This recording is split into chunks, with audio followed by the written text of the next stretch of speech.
Facem o încălzire, joc de gleznă. Da.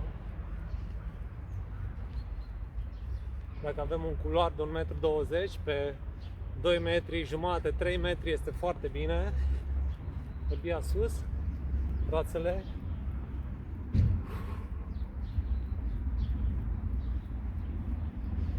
Alergare pe loc, fac alergare pe loc.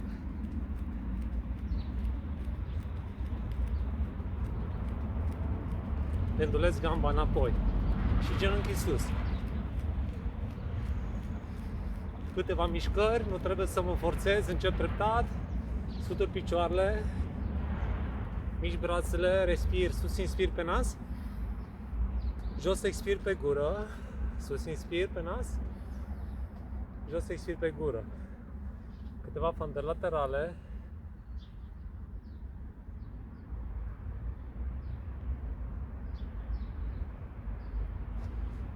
Menținere și rulare cu ridicare pe vârf și cobor călcâiul. 3, 4, 5, 6, 7, 8. Schimbăm partea opusă. Același lucru, rulare, vârf, călcâi. Pot să țin mâinile lângă corp, spatele drept. 6, 8. Aplec. Și extensie, îndoire, cu arcuire, sus extensie, jos îndoire, cu arcuire, 1, 2 arcuire, sus extensie,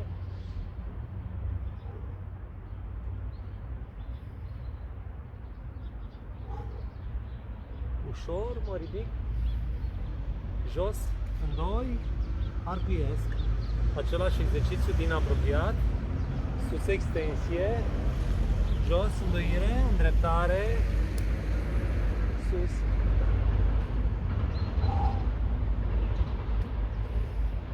Îndoire fără arcuire. Inspir, de jos expir.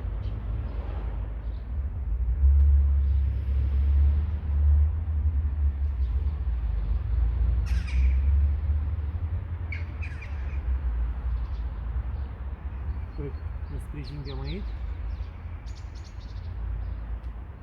Săritură. Întind. 2, 3, 4, jos expir. Și brațul întins. 1, 2, 3, 4, 5, 6, 7, 8. Jos expir.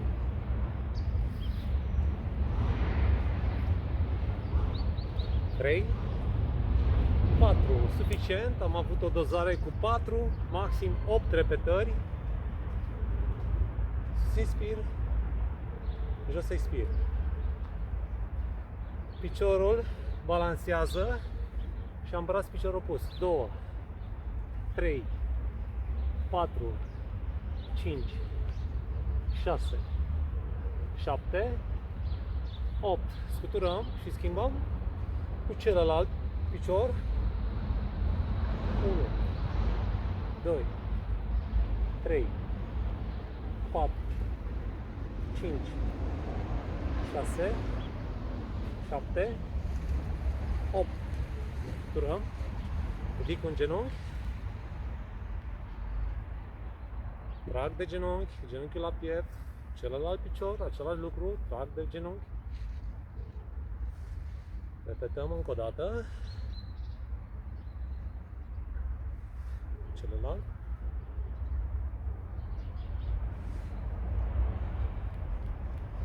Joc de picioare. Joc de picioare înseamnă asta sau pot să fac și pas adăugat și săritură cu joc de picioare înainte sau lateral. Joc de picioare ca să mă încălzesc foarte bine. Depărtat, mă ridic pe vârf și depărtez. Revin, același lucru cu deplasarea unui picior înainte și celălalt. Revenire și trec în joc de gleznă. Accelerez puțin și mișc brațele, cotul la 90 de grade, braț picior opus, da? Trebuie să învățăm copiii să facă joc de gleznă, să-l facă corect. Aici, vârf, călcâi, spatele drept. 2, 3, 4, 5, 6, 7, 8, 1, 2, 3, 4, 5, 6, atenție, stai.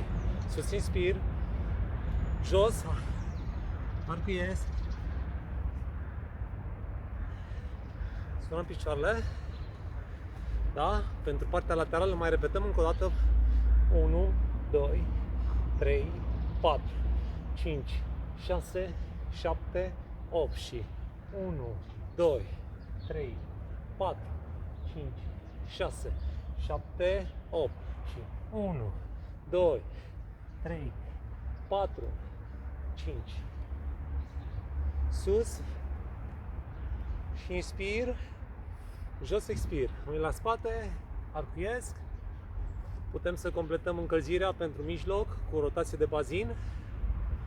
Am făcut o încălzire pentru un antrenament cardio folosind o coardă de sărituri, da? Săriturile pe două picioare cu rotația corzii înainte, da? Imit.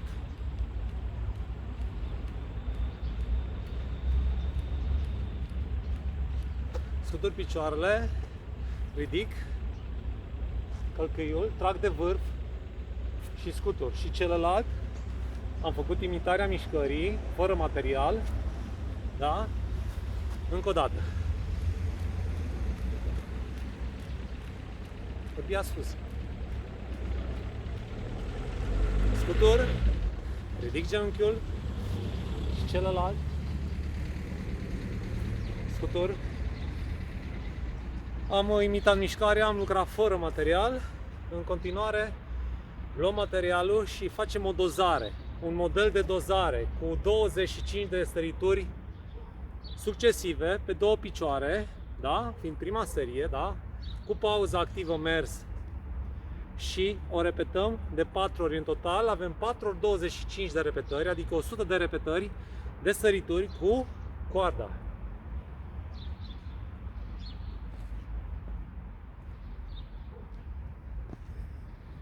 Dacă nu o să ne iasă din prima și o să se oprească coarda, nu e nicio problemă, continuăm până la 25, da? Poziția, vorbia sus, fixez bine și începem.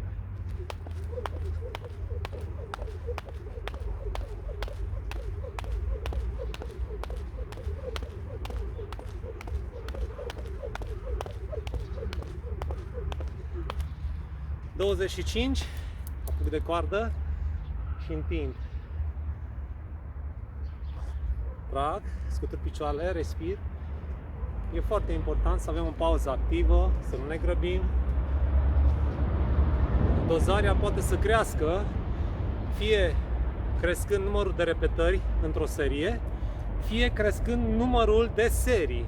Adică în loc de 4 ori 25, voi face 5 ori 25. Sau cresc numărul de repetări, fac 50 ori 4. Și atunci am dublat numărul de repetări per total, dar de la 100 la 200 nu este ok. Trebuie să cresc progresiv, adică pot să fac 30 ori 4, adică 120 per total. Seria numărul 2. Cel mai facil mod de a-mi doza efortul în orice tip de efort, dar când vorbim de cardio, clar că are legătură cu BPM-ul sau pulsațiile pe minut sau pulsul, este un contor de puls. Dacă avem un ceas care măsoară pulsul, este foarte, foarte bine. O să vedeți că pulsul va crește foarte mult, va trece peste pragul aerob, se va ridica undeva la 70% din pulsul maxim, ceea ce înseamnă că vorbim de un prag anaerob. Da? Hai să vedem seria 2 și...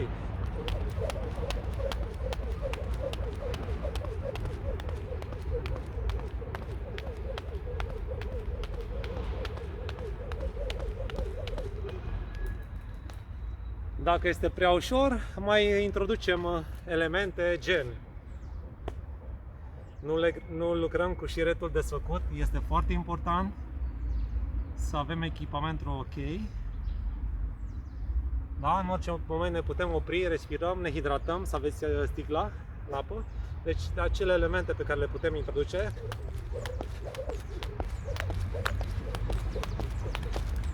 Sunt foarte multe, dar necesită repetări foarte multe, voință puțină și cu siguranță ne facem timp și vom progresa de la un antrenament la celălalt.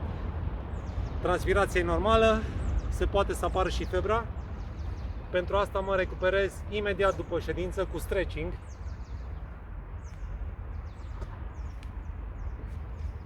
Pentru cot. Fiind un exercițiu cardio, implică foarte mult sistemul cardiovascular și toate lanțurile musculare, începând de la tren superior, mijloc, partea de picioare. Deci lucrează absolut tot, pentru că corpul, mușchii sunt legați între ei și formează acele lanțuri biomecanice sau cinematice care ne ajută să depunem un lucru mecanic, să facem o mișcare până la urmă. Haideți să vedem seria 3.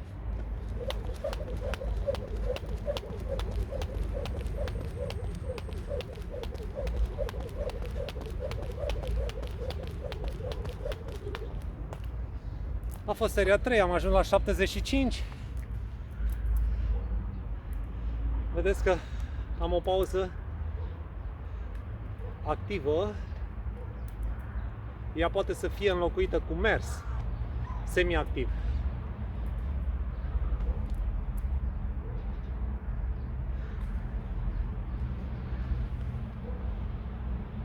Îmi întind puțin și partea de coapsă, fesier, și pe o parte și pe cealaltă. Suturăm, respirăm.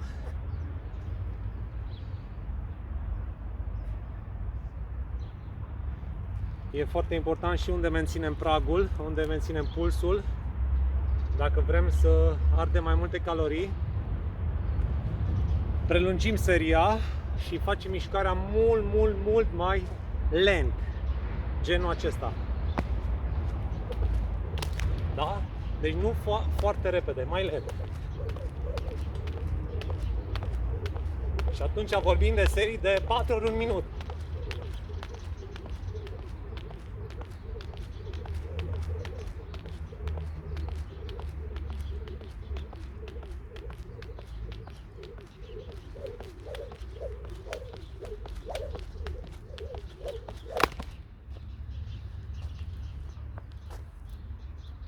Întind și partea laterală, mă întind, sus inspir, jos expir. Nu, sus inspir, jos expir. Pot să fac și sărituri de pe un picior pe celălalt sau nu călca linia, copiii știu deja, nu călca linia. Aici. Sau ca să lucrez și partea interioară a coapsei pentru aductori. Scuturăm. Acolo unde aveți un spațiu, așa cum am eu, o linie de 50 de metri, folosim spațiu. Dacă nu avem spațiu, ne învârtim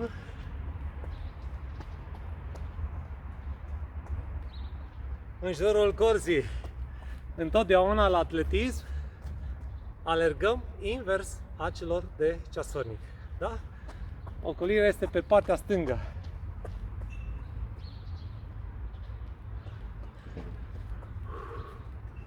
Depărtat, scuturăm picioarele, respirăm. Ne-am făcut un program cu 4 serii, ori 25 de repetări. Pe parcurs v-am arătat și câteva exerciții active pe care le puteți face între cele 4 serii. Dacă vreți să vă complicați, faceți câteva floricele, puteți să faceți mișcarea mult mai rapid. Dacă vreți să creșteți intensitatea, e normal. Eu recomand un tempo 3x4, să nu fie tempoul maximal, pentru că e mult mai bine, mai ales în perioada în care afară este un pic rece. Respirăm pe nas. Stretching-ul pentru membrele inferioare, coapsă, pentru echilibru, da? În 2, genunchiul, spatele este drept, privesc înainte, nu țin bărbia în piept.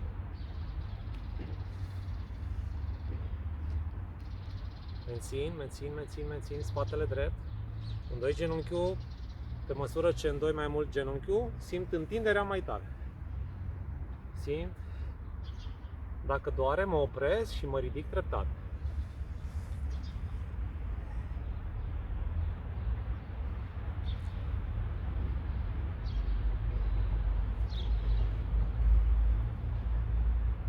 Pe călcâi și pe vârf.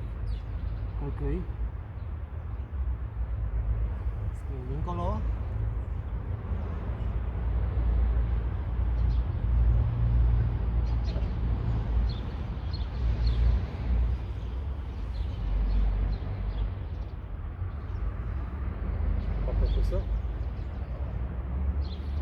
Dacă vreau să fac stretching, trebuie să mențin pozițiile de mobilitate 10, 15, 20 până la 45 de secunde. Trebuie să controlez întinderea.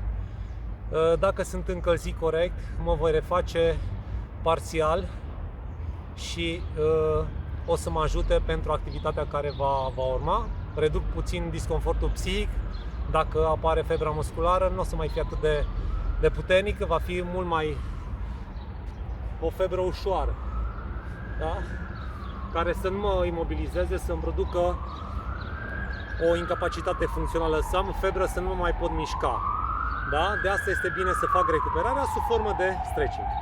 Cam asta a fost programul de astăzi. Am transpirat puțin, mai gâfâim, mai greșim, ne ridicăm, mergem mai departe, continuăm și de la o zi la alta, de la un antrenament la celălalt, vom crește cu siguranță ca rezistență, ca nivel de fitness general și ca stare de sănătate, pentru că mișcarea în aer liber, sub cerul liber, cu soare, cu vânt, cu temperaturi diferite, cu variații diferite de temperatură, mă călesc, îmi fac bine și până la urmă îmi dau o imunitate mai bună. Mișcarea înseamnă sănătate și vă recomand mișcarea organizată pentru sănătate. Sunt Aurelian și vă doresc toate cele bune. Să auzim de bine și ne vedem la mișcare, bineînțeles.